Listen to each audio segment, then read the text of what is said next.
Aksi pengendara moge ngamuk usai tabrakan dengan mobil di Purwonegoro, Banjarnegara, diduga tidak saling melihat.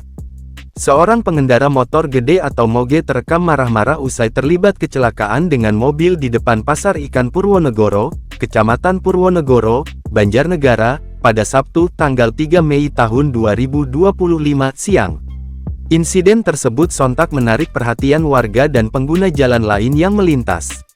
Berdasarkan informasi yang dihimpun di lapangan, moge berwarna hitam bertabrakan dengan mobil minibus bernopol lokal yang hendak keluar dari area parkir pasar.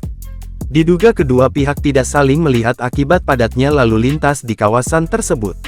Dalam video amatir yang beredar, tampak pengendara moge berteriak-teriak dan menunjuk-nunjuk ke arah sopir mobil sambil menendang bagian depan kendaraan tersebut. Ia juga mengumpat atau mengucapkan kata-kata kasar sembari mendekati pengemudi mobil.